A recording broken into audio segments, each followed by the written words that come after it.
Hello, hello dear students, how are you? Today we are going to see the centripetal force which is related to the gravitational force. We are already saying about the gravitation universal law. Today we are going to see what is a centripetal force. Centripetal force हा काय असतो, त्याची व्याख्या काय आणि formula काय आहे. Centripetal force हा केव्हा ॲक्ट होत असतो, जेव्हा एखादी वस्तू गोलाकार फिरत असते तेव्हा त्याच्यावरती हा एक विशिष्ट प्रकारचा फोर्स लागला जातो सेंटरच्या दिशेने, त्याला आपण सेंट्रिपिटल फोर्स असं म्हणतो. हा सेंट्रिपिटल फोर्स इथं मी डेफिनेशन लिहून ठेवलेली आहे. Look at the definition.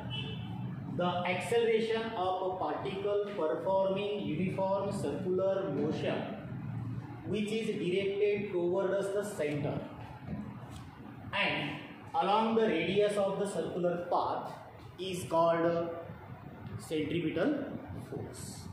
काय म्हणते पाहूया. हे पहा, हा एक सर्कल आहे.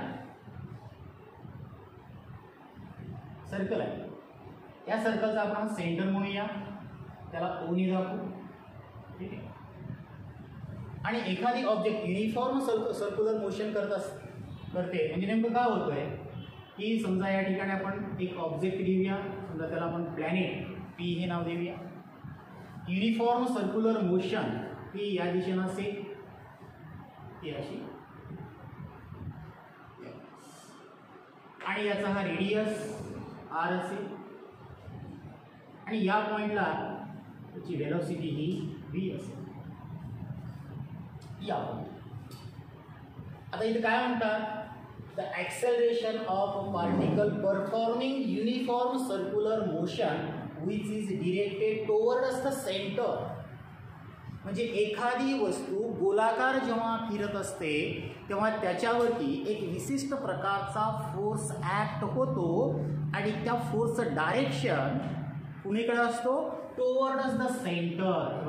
Towards the centre. आणि यालाच आपण काय म्हणतो की ज्याच्यामुळे ती वस्तू फिरते त्यालाच आपण म्हणतो सेंट्रिपिटल फोर्स. Centripetal force. हा सेंट्रिपिटल फोर्स जो आहे ते कसं पाहूया आपण एका छोट्याशा प्रयोगाद्वारे. हे पहा, इथं हे सेंट्रिपिटल फोर्स मी दाखवण्यासाठी प्रयत्न करतोय. ही दोरी आहे, त्याला एक बॉब या ठिकाणी बांधलेला आहे, टाय केलेला आहे, आणि खाली थोडंसं लोड दाखवलेलं आहे.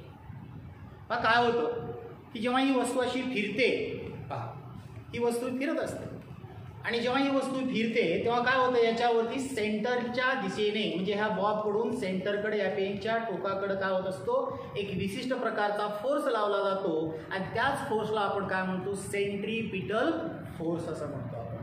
पहा काय म्हणतो, centripetal force.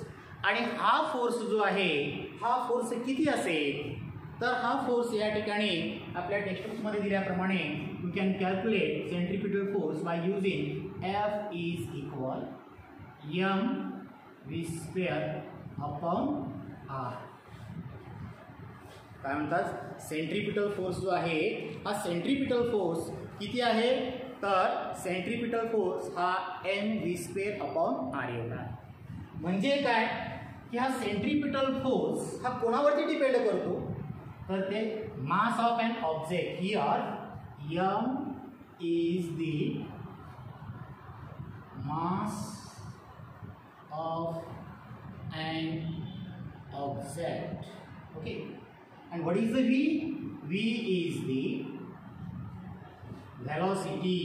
V is the velocity of an object.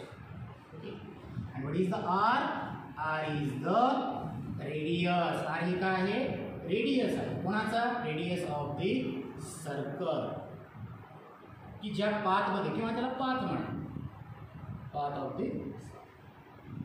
म्हणजे याच्यावरती डिपेंड करत असते. म्हणजे साहजिकच या ठिकाणी वस्तुमान जर जास्त असेल तर सेंट्रिपिटल फोर्स कसा असणार आहे, जास्त असणार आहे. रेडियस हा कुठं आहे, डिवायडेशनमध्ये आहे. भागाकारामध्ये माहिती आहे आपल्याला की एखादी वस्तू भागाकारामध्ये जर या ठिकाणी भागाकारामध्ये जर असेल आणि त्याची किंमत जर मोठी असेल तर फोर्स कसा पडतो या ठिकाणी कमी पडतो. म्हणजे रेडियस जर जास्त असेल तर सेंट्रिपिटल फोर्स कसा असेल कमी असेल आणि रेडियस जर या ठिकाणी कमी असेल सेंट्रिपिटल फोर्स कसा असेल जास्त असेल. मग हा सेंट्रिपिटल फोर्स जो आहे हा सेंट्रिपिटल फोर्स हा डिराईव्ह कसं केलेला आहे. How the centripetal force is derive. So here m is the mass of the particle performing which is uniform circular motion. We know that force आपल्याला काढायचा आहे बरोबर. फोर्स काढायचा असल्यामुळं पाहूया कसा तो डिराईव्ह केलेला आहे. How this formula is derive. आपल्याला काढायचा आहे centripetal force. Here force centripetal force आहे म्हणून force centripetal force is equal force बरोबरचा आपला फॉर्म्युला माहिती आहे मास इंटू ॲक्सेलरेशन. आता या ठिकाणी मास इंटू ॲक्सेलरेशन जर असेल तर या ठिकाणी आपण काय लिहिणार आहोत मास इंटू ॲक्सेलरेशन. ठीक आहे. या ठिकाणी परत force centripetal force is equal मास कशाने दाखवले आपण एमनी दाखवलं इंटू ॲक्सेलरेशन. ॲक्सेलरेशन म्हणजे काय लिहितो आपण ए. आणि मग centripetal force is equal mass and इथं जे आहे लक्षात घ्या a is equal v square upon r. ही किंमत दिलेली आहे.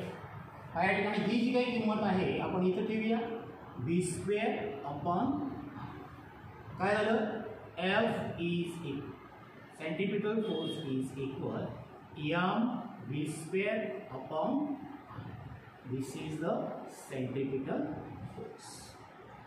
आणि या सेंट्रिपिटल फोर्समुळेच काय होत असते ती वस्तू जी आहे ती वस्तू काय करत असते ही गोलाकार फिरत असते.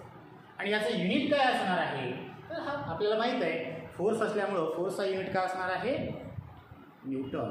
फोर्सचा युनिट हा न्यूटन असणार आहे. ठीक आहे. आता हा जो काही पाहिला आपण सेंट्रिपिटल फोर्स या सेंट्रिपिटल फोर्सचा वापर कुठं कुठं झालेला आहे ते आपण पाहणार आहोत. ठीक आहे. सेंट्रिपिटल फोर्स आलं लक्षात. आता आपण पाहूया केपलर्स लॉ. केपलर्स लॉमध्ये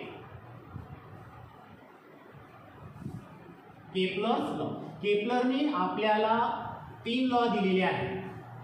फर्स्ट आहे ऑर्बिटल लॉ, दुसरा लॉ आहे या ठिकाणी एरियल व्हेलॉसिटीचा आणि तिसरा आहे टाइम पिरियडशी रिलेटेड. ठीक आहे. तर केपलरचे लॉ आपण पाहूया.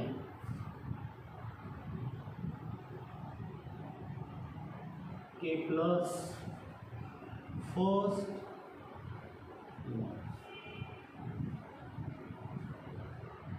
जॉन्स केपलर या नावाच्या शास्त्रज्ञांनी ॲस्ट्रॉनॉमर होता.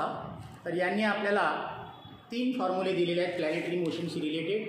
आणि ते प्लॅनेटरी मोशनशी रिलेटेड फॉर्म्युले आपण फॉर्म्युले म्हणता येणार नाही आपण त्याला आपण नियम म्हणूया. हे 3 नियम या ठिकाणी सांगितलेले आहेत. केपलर्स फर्स्ट लॉ काय म्हणतो केपलरचा first law each planet revolve around the sun in an elliptical orbit. काय म्हणते each planet revolve around the sun. each planet revolve around the sun. प्रत्येक प्लॅनेट हा काय करत असतो की या सनच्या सभोवताली रिव्हॉल्व करत असतो बरोबर. परंतु कसं रिव्हॉल्युशन कसं आहे त्याचं each planet revolve around the sun कसं आहे इन ॲन इलिप्टिकल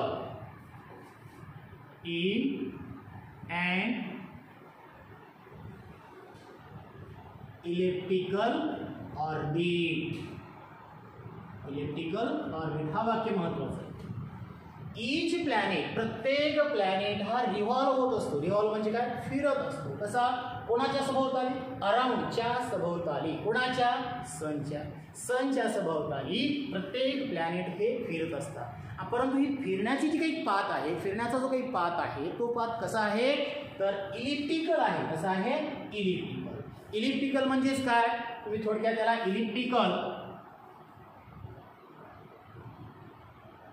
इलिप्टिकल म्हणजेच ओव्हल शेप्ड म्हणा. ओव्हल शेप्ड आपण इलिप्टिकल म्हणतो. म्हणजेच काय याला असं लंबगोल असतो. असा हा लंबगोल असतो. म्हणजे अशा या कक्षेमध्ये प्रत्येक प्लॅनेट हे फिरत असतात. ते आपण पाहणार आहोत. तर इथं मी इलिप्टिकल काढतोय.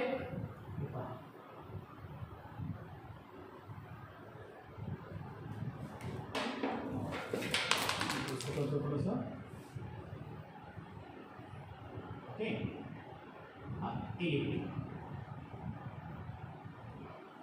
हा जो काही इलिप्टिकल ऑर्बिट आहे याच्यामध्ये काय असतात दोन फोकस असतात. फोकाय म्हणतो आपण त्याला. याला F1 म्हणा आणि याला F2 म्हणूया. आणि ही जी लाईन जात असते सरळ या दोन्ही फोकस मधून जाण्यास सरळ लाईन याला म्हणतात मेजर ॲक्सिस. हे पुसून घेऊ थोडंसं. याला म्हणतात मेजर ॲक्सिस. आणि हे जे आहे इथून सेंटर मधून असं याला म्हणतात मायनर ॲक्सिस. आणि हे झालं फोकाय F1 आणि F. आणि याच्यामध्ये आपण प्लॅनेट दाखवूया. एखादा हा प्लॅनेट सॅटेलाइट वगैरे जे आहे याचाही जे विचार केला चालेल. हा प्लॅनेट आहे. प्लॅनेटला आपण पीने कन्सिडर करतो. म्हणजे आता याच्यामध्ये काय झालं पहा केप्लर काय म्हणतो each planet revolve around the sun in an elliptical orbit. म्हणजे प्रत्येक प्लॅनेट हा काय करत असतो सन. आणि लक्षात घ्या सन जो आहे या कुठल्याही हे जे काही F1 आणि F2 आहे जे काही फोकाय दिलेला आहे त्या दोन्ही फोकायपैकी एका ठिकाणी आहे असं कन्सिडर करायचं आहे. तर या ठिकाणी कुठे असेल इथं या ठिकाणी आपण सन समजूया.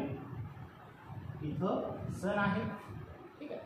आणि each planet revolve around the sun कशी आहे या ठिकाणी पाथ कसा आहे त्याचा इलिप्टिकल पाथ आहे. इलिप्टिकल पाथ म्हणजेच कसा आहे ओव्हल आहे. लंबगोल पाथ मध्ये या ठिकाणी ते काय करत असतात फिरत असतात. हेच या ठिकाणी या केप्लरच्या फर्स्ट लॉ मध्ये आपल्याला सांगता येईल. तर लक्षात घ्या याच्यामध्ये अजून एक आपल्याला सांगता येईल की मगाशी आपण जे काही सेंट्रिफ्युगल फोर्स पाहिलेला आहे we have already seen that one. याच्यामध्ये काय होतं की हा जो प्लॅनेट आहे प्लॅनेट समजा इथं सन आपण कन्सिडर केलेला आहे. इथं प्लॅनेट कन्सिडर केलेला आहे. आणि तो जेव्हा तो रिव्हॉल्व करत असतो रिव्हॉल्व करत असताना या ठिकाणी साहजिक असतो आता इथं फिरत फिरत फिरत इथं जाईल. बरोबर आहे. समजा या पॉईंटला आला तो इथं आला. इथं आल्यानंतर त्याचा रेडियस जर पाहिला रेडियस जर पाहिला तर रेडियस काय कसा इथं कमी आहे. आणि रेडियस जर कमी असेल तर त्याच्यावरती ऍक्ट होणारा फोर्स कसा असतो जास्त असतो. प्रूव्ह करायचं आपल्याला बघा. आणि नंतर समजा दुसरं की जेव्हा रेडियस जो आहे हा जर समजा हा फिरत जेव्हा इथं येईल इथं आल्यानंतर काय होईल रेडियस वाढलेला असणार आहे. रेडियस जेव्हा वाढतो तेव्हा फोर्स कसा होतो कमी होतो. कारण का सेंट्रिपिटल फोर्समध्ये आपण पाहिलेलं आहे की रेडियस जेव्हा वाढतो तेव्हा काय होतं या ठिकाणी त्याच्यावरती ऍक्ट होणारा फोर्स हा कसा होत जातो कमी होत जातो. तेच आपण एका छोट्याशा मगाशी दाखवलेल्या प्रयोगावरूनच काय करणार आहोत पाहणार आहोत आपण. ठीक आहे.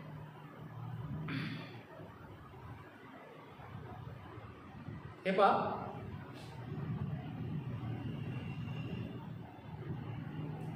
छोटीशी ऍक्टिव्हिटी केलेली आहे. पहा याचा रेडियस बघा अगोदर. समजा आपण एवढं रेडियस कन्सिडर केलेलं आहे. ठीक आहे. हा सेंटर म्हणून कन्सिडर करा. हा प्लॅनेट म्हणून कन्सिडर करा. आणि याला मी काय करतो रिव्हॉल्व करतो असा. पहा रेडियस कसं आहे आता रेडियस काय व्हायलंय वाढत चाललेलं आहे. पहा रेडियस वाढत चाललेला आहे. रेडियस जेव्हा वाढत जातो तेव्हा त्याच्या वेगामध्ये किंवा स्पीडमध्ये काय फरक पडतो का बघा. काय फरक पडतोय कमी होत गेलेला आहे. दुसरं आता मी काय करतो रेडियस जो आहे रेडियस काय करतोय कमी करतो. मी फोर्स वाढवत नाहीये रेडियस फक्त काय करतो कमी करतो. कमी करत असताना माझ्या या ठिकाणी राईट हँडकडे पहा त्याला मी काय करतो ही जी काही स्ट्रिंग आहे त्याला खालच्या दिशेने ओढतो म्हणजे जेणेकरून काय होईल या ठिकाणी रेडियस कमी होईल. रेडियस कमी झाल्यानंतर काय होते पहा. हे पहा काय झालं की रेडियस कमी झाल्यानंतर जी काही वेग आहे तो वेग काय झाला, वाढला. म्हणजेच इथं हे सांगायचं आहे मला की रेडियस जर कमी असेल तेव्हा त्याचा जो काही मोशनचा सर्क्युलर पाथ किंवा इलेक्ट्रिकल पाथमध्ये जो काही फिरतोय तेव्हा त्या प्लॅनेटचा वेग काय होत जातो, वाढत जातो. आणि जेव्हा रेडियस हा जास्त असतो, रेडियस जास्त असल्यानंतर त्याचा जो काही फिरण्याचा जो काही वेग आहे तो स्पीड काय होत जातो, कमी होत जातो. याच्यावरून आपल्याला एक सांगता येईल की जी काही प्लॅनेट रिव्हॉल्व करतात अराउंड द सन, त्या अराउंड द सन सभोवताली प्लॅनेट रिव्हॉल्व करत असताना ते एका कॉन्स्टंट स्पीडनेच फिरतात असं नाही. लक्षात घ्या, कॉन्स्टंट स्पीडने हे फिरत नाहीत. जेव्हा प्लॅनेट या ठिकाणी सनच्या जवळ येत असतात तेव्हा त्याचा वेग वाढलेला असतो आणि जेव्हा ते फार अवे जात असतात किंवा दूर जातात तेव्हा त्यांचा वेग काय होत जातो, कमी होत जातो. हेच या ठिकाणी आपल्याला केपलरच्या फर्स्ट लॉ मध्ये दिसून येत आहे. काय म्हणते केपलरचा फर्स्ट लॉ, अजून एकदा पहा. Each planet revolve around the sun in an electrical orbit. कळालं हे? प्रत्येक प्लॅनेट हा काय करत असतो, सनच्या सभोवताली कसा इलेक्ट्रिकल पाथ मध्ये फिरत असतो. ठीक आहे. आता याच्यानंतर आपण दुसरा या ठिकाणी एक लॉ आहे केपलरचा, दुसरा लॉ पाहूया.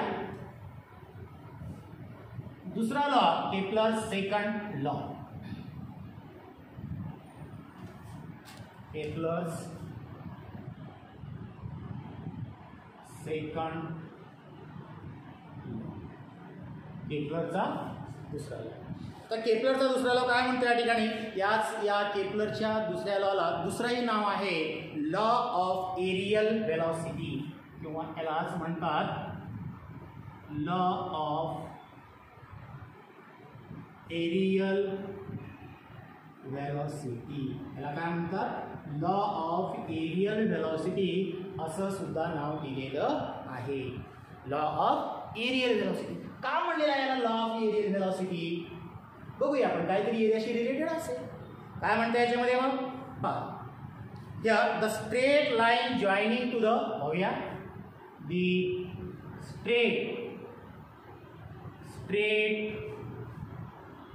line joining to the sun and planets. काय म्हणतात, the straight line joining the sun and planets काय करतात, sweeps out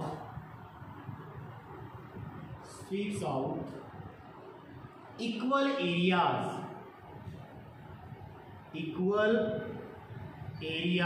in equal intervals of the time किंवा याला आपण म्हणा period. The straight line joining to the sun and planets sweeps out equal areas in equal intervals किंवा interval of time म्हणा, म्हणजेच interval of time. काय म्हणतात या ठिकाणी की हे थोडंसं क्लिअर आहे समजण्यासाठी मी मधला जो काही क्वेश्चन आहे तो थोडंसं पुसून काढतोय. ठीक आहे.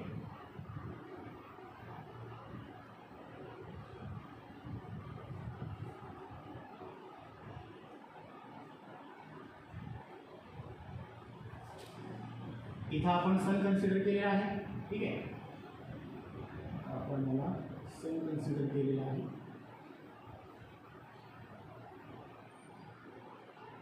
आपण सन कन्सिडर केले आहे.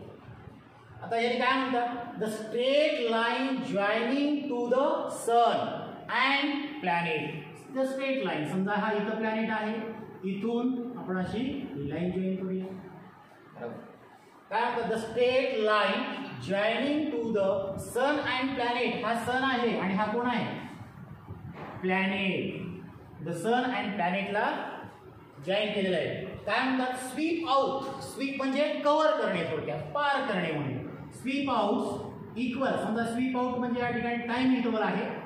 स्वीप्स आउट म्हणजे समजा तो इथं गेलेला आहे. म्हणजे काय झालं या ठिकाणी इथं की हा जो काही प्लॅनेट आहे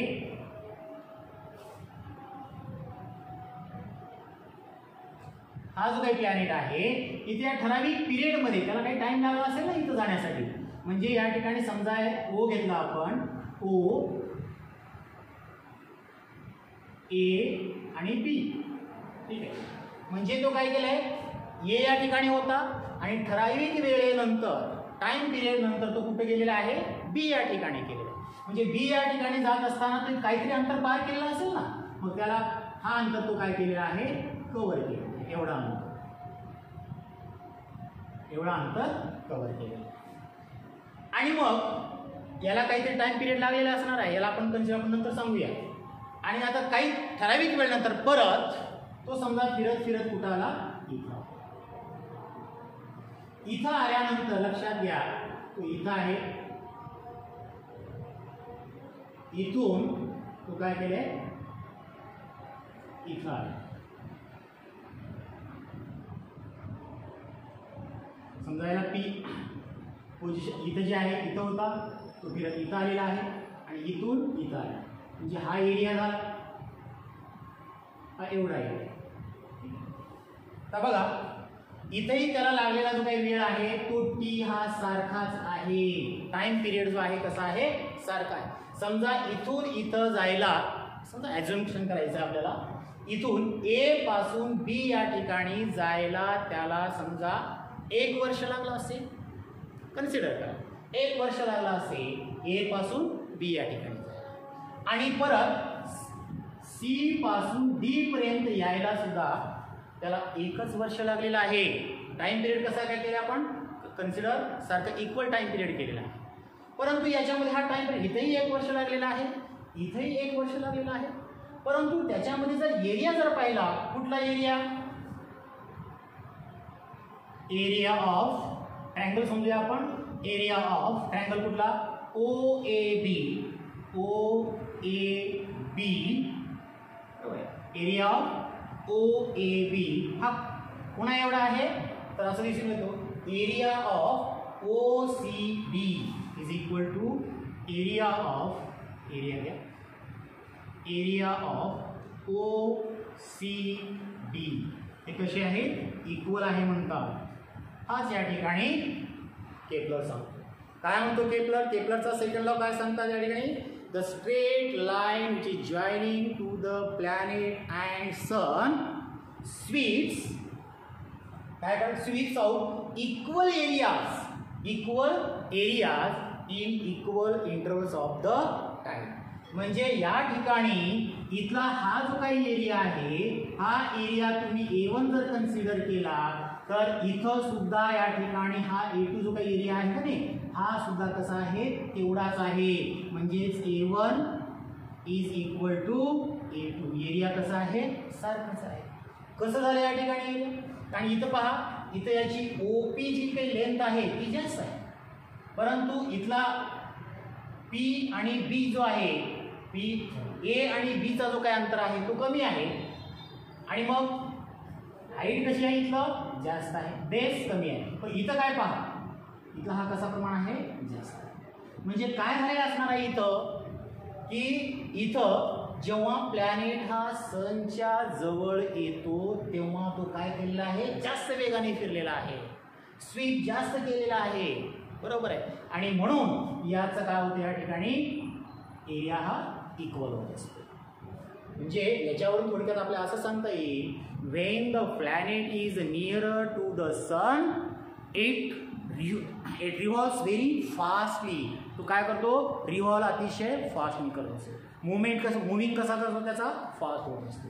and when it go away from, जेव्हा फार अवे फ्रॉम द सन, सूर्यापासून जेव्हा तो लांब जातो तेव्हा तो काय केलेला, अतिशय कमी वेगाने तो फिरत असतो. हेच या ठिकाणी या केपलरचा सेकंड लॉ सांगतो. याला या लॉ ऑफ एरियल व्हेलॉसिटी का म्हणलेला आहे, कारण का याच्यामध्ये जो काही एरिया आहे, एरिया कसा आहे, इक्वल कव्हर करत असतो. प्रत्येक वेळी तुम्ही कुठलाही या ठिकाणी पॉईंट जर कन्सिडर केला आणि दोन्ही पॉईंटला समजा या ठिकाणी तुम्ही 1 वर्षाच्या ऐवजी 10 दिवस घेतला, 10 दिवसानंतर तो इथं असेल आणि परत तर तुम्ही या ठिकाणी इथे गेला आणि इथून जर 10 दिवस जर सोडला तर एरिया कसा येणार आहे, तो दोन्ही ठिकाणचा एरिया हा सारखाच येणार. किंवा आपण जर तिसरं जरी घेतलं, आपण समजा सर हा प्लॅनेट फिरत फिरत समजा इथं आला आणि इथून इथं आला, तर हा जो काही एरिया काढणार आहे तुम्ही, हा जो एरिया आहे हा सुद्धा एरिया कसा असणार आहे, इक्वलच असणार आहे. म्हणजे तुम्ही याला A3 जर नाव दिला तर A1 is equal to A2 and A2 is equal to A3. म्हणून याला आपण म्हणतो areal law of areal velocity. त्याच्यानंतर त्या केपलर लॉ जो आहे या काय सांगतो की या केपलरचा सेकंड लॉ काय सांगत असतो, एकच याच्यावरून कन्क्लुजन आपल्याला काढता येईल की हा जो काही लॉ आहे तो काय सांगत असतो की प्लॅनेट जे आहे ते प्लॅनेट एका कॉन्स्टंट स्पीडनी मुवमेंट रिव्हॉल्व करत नाही. एक सांगते कॉन्स्टंट स्पीडनी रिव्हॉल्व करत नाही. त्याच्यानंतर तिसरा लॉ आहे, हा समजला सेकंड लॉ. तिसरा लॉ जो आहे, तिसरा लॉ केपलर्स थर्ड लॉ आपण पाहूया. लॉ ऑफ पिरियड म्हणतात त्याला, Kepler's third law. Kepler third law याला म्हणतात law of periods. Law of periods, law of periods म्हणतात. काय म्हणतं याच्यामध्ये द लॉ ऑफ पिरियड म्हणजे केपलरचा थर्ड लॉ काय सांगतो, the cube of the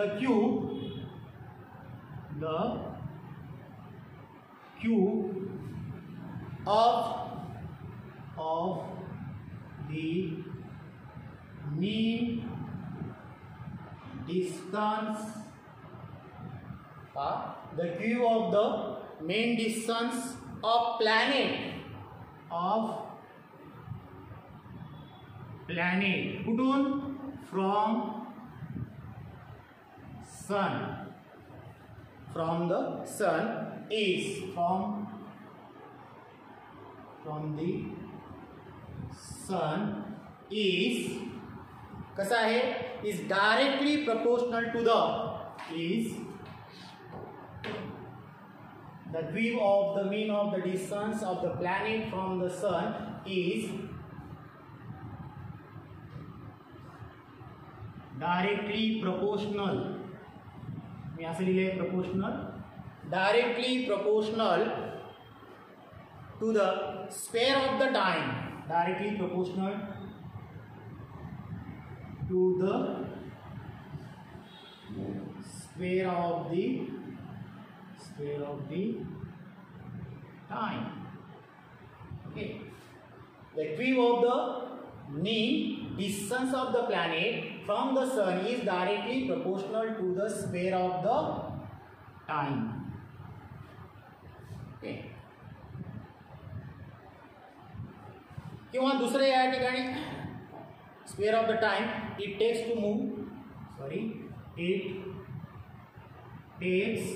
two move around the sun. किंवा दुसरी एक अशी या ठिकाणी हीच व्याख्या आपल्याला दुसरी अजून बदलून लिहिता येईल. तिथे या ठिकाणी the square of the orbital period of the planet is proportional to the cube of the mean distance from the sun. किंवा दुसरी एक या ठिकाणी अशीच प्रकारची दुसरी व्याख्या आहे सेम. दुसरी व्याख्या the square of the orbital period of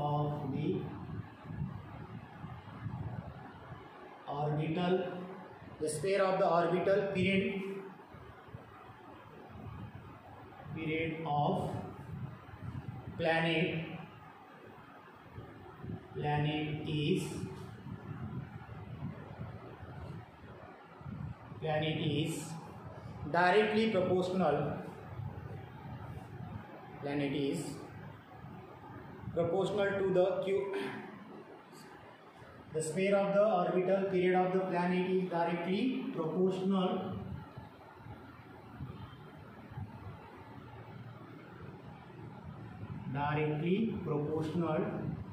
to the cube of mean distance from sun and planet काय म्हणतात. The square of the orbital period. Orbital period म्हणजे इथून ह्या ऑर्बिटल पिरियडला हा जो ऑर्बिट आहे याच्या सभोवताली असा फिरत असताना लागलेला वेळ तर आपण म्हणतो टाइम पिरियड म्हणजेच टी. ओके. द स्क्वेअर काय म्हणतात याचा square. The square of the orbital period कोणाचा ऑफ द प्लॅनेट कसा आहे is directly proportional. Directly proportional कोणाला to the cube of mean distance. To the cube of mean distance. कुठलं mean cube of mean distance म्हणजे हा जो काही इथून इथला जो काही अंतर आहे या अंतराच्या ठिकाणी काय काढले त्याने मीन काढलेला आहे आणि त्या मीनला आपण आर म्हणतोय. तो कसा आहे त्या आरचा कसा आहे क्यूब आहे. म्हणजेच याला आपण परत सिम्प्लिफाय करूया. T square is equal proportional हा सिम्बॉल काढला के आला आणि इथं आर किंवा याला असंही आपण पुढे लिहू शकतो T square upon R cube हा कसा आहे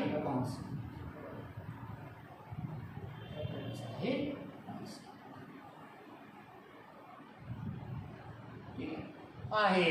मग या ठिकाणी इथं काय सांगतं या ठिकाणी the square of the orbital period of the planet. The square of the orbital period म्हणजे हा जो काही प्लॅनेट आहे प्लॅनेट हा फिरत असताना त्याला जो काही लागलेला जो काही कालावधी आहे जो काही वेळ आहे टाइम पिरियड आपण टी कन्सिडर केलेला आहे त्याचा स्क्वेअर हा कोणाची डायरेक्टली प्रोपोर्शनल आहे तर directly proportional to the cube of the mean distance. Mean distance म्हणजे या ठिकाणी हा सन आहे.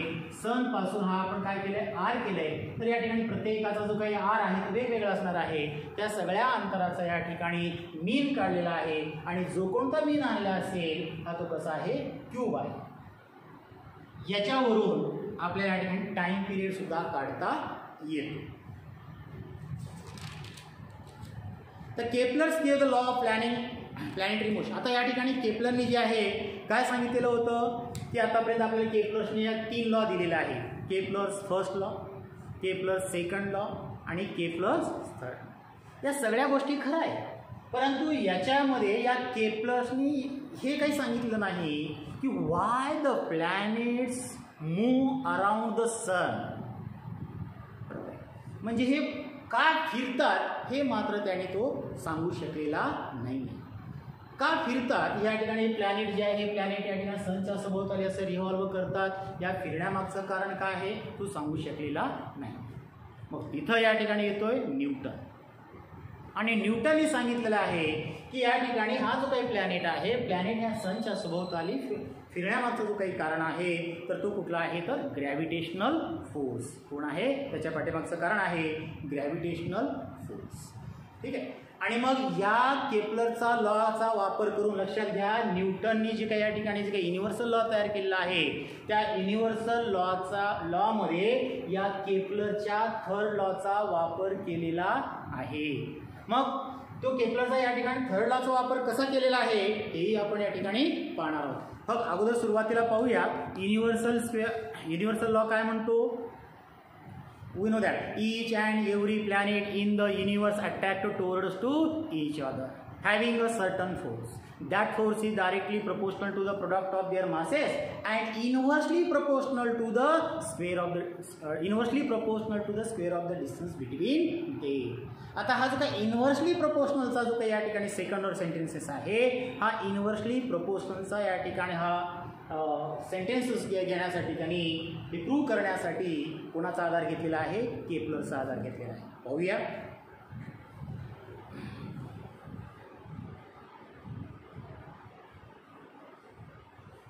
कसा या ठिकाणी केपलरचा वापर या थर्ड लॉचा जो काही वापर आहे न्यूटननी करून घेतलेला.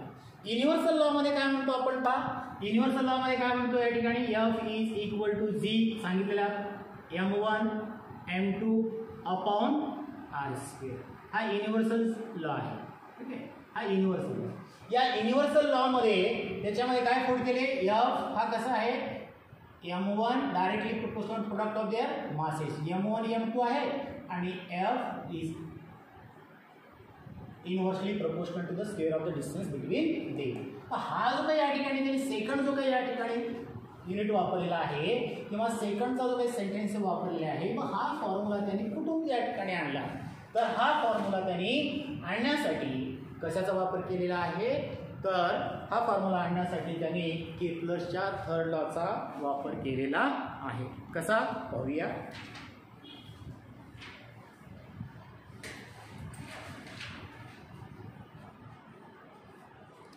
How did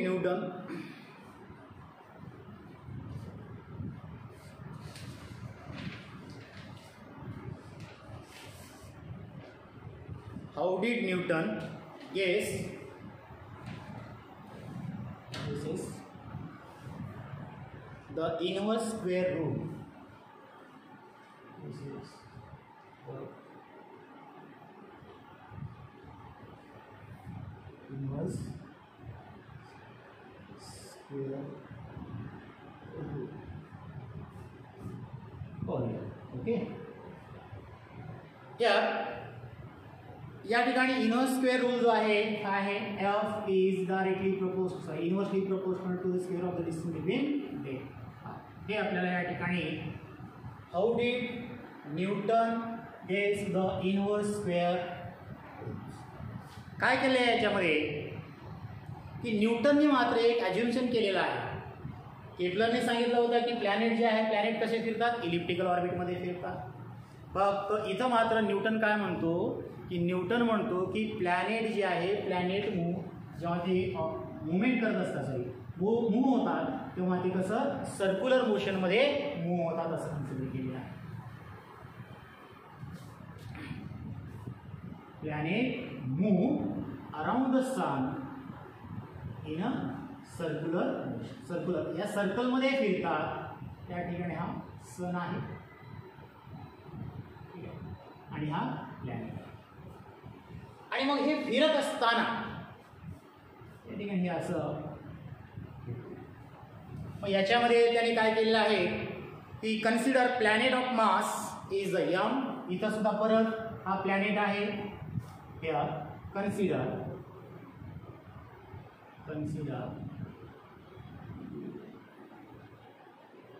planet of consider the planet of mass is m here consider केलेला आहे. and moving with velocity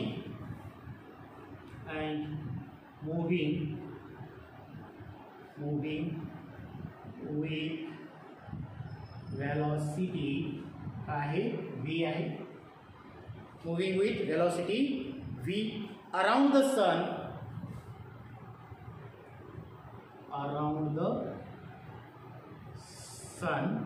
in a circular form, around the sun in a circular orbit, around the sun in a circular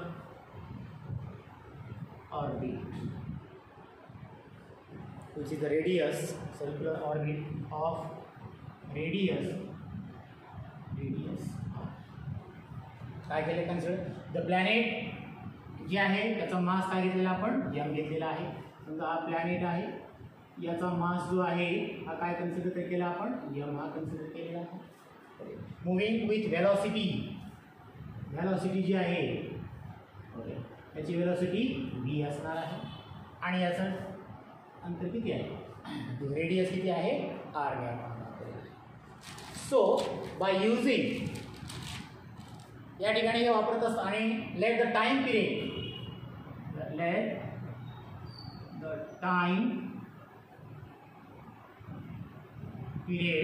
period जो आहे तो किती घेतलेला आपण T घेतलेला.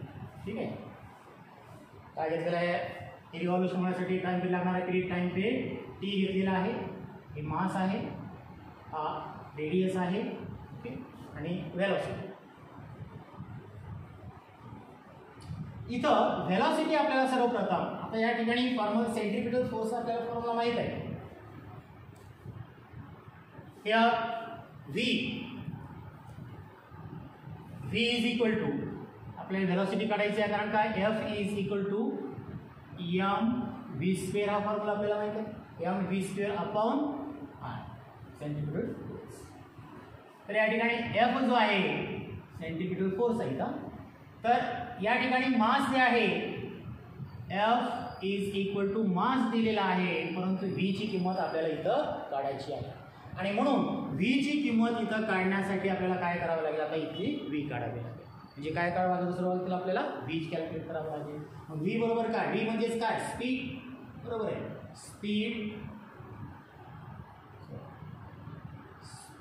Is equal काय होईल, distance upon time. Distance upon time. आता इथं जे आहे डिस्टन्स कसं घेणार तुम्ही, इथला हा डिस्टन्स तुम्हाला असा घ्यावा लागेल, हा पूर्ण डिस्टन्स घ्यावा लागेल, हा पूर्ण डिस्टन्स. पण हा डिस्टन्स कसा आहे या ठिकाणी सर्कलमध्ये, म्हणजेच काय घ्यावं लागेल आपल्याला, सर्कम्फरन्स घ्यावं लागेल. इथं काय करावं लागेल, मग सर्कम्फरन्स अपॉन टाइम घ्यावं लागेल. ठीक आहे. मग आता या ठिकाणी सर्कलचा सर्कम्फरन्स म्हटल्यानंतर काय या ठिकाणी स्पीड आपण व्ही ने दाखवला, सर्कम्फरन्स 2πr अपॉन टाइम. ठीक आहे. म्हणजे इथं आपल्याला काय मिळाली, व्ही ची किंमत मिळाली. आणि मग या ठिकाणी काय करूया, एफ बरोबर इथं जे आहे इथं व्ही आहे व्ही स्क्वेअर, इथं जे आहे हे व्ही ची जी काही किंमत आहे आपण इथं काय करणार आहोत, पुट करणार आहोत. व्ही बरोबर काय निघालं या ठिकाणी 2πr अपॉन टी. बरोबर आहे. आणि हा इथंच घेतो. परंतु इथं काय म्हणलं, स्क्वेअर म्हणलेला आहे. स्क्वेअर म्हणल्यानंतर आपल्याला काय करता येईल, या सगळ्याचा स्क्वेअर. इथं F is equal to M upon R करायचा. ठीक आहे.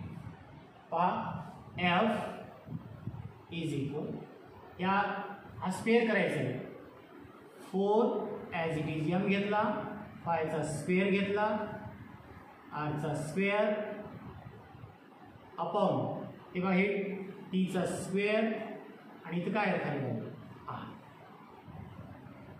ठीक आहे. आता याच्यामध्ये आपण एफ इज इक्वल काय होईल, हे गेट कॅन्सल होईल, आर कॅन्सल झाला आहे, इथं आर स्क्वेअर आहे म्हणजे हा स्क्वेअर कॅन्सल झाला, राहिले काय 4m pi square R upon T square. ठीक आहे. आता इथं टी स्क्वेअर जे आलेलं आहे, टी स्क्वेअरची किंमत वी नो दॅट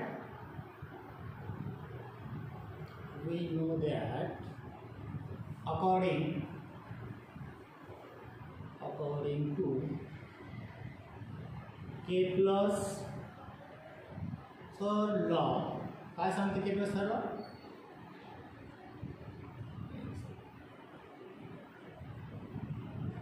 ठीक आहे. या ठिकाणी टी स्क्वेअरची किंमत काय आहे, constant आरचा cube.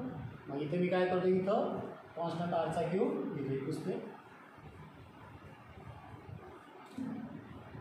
F is equal 4m pi square R upon T स्क्वेअरचं या ठिकाणी कॉन्स्टंट आर.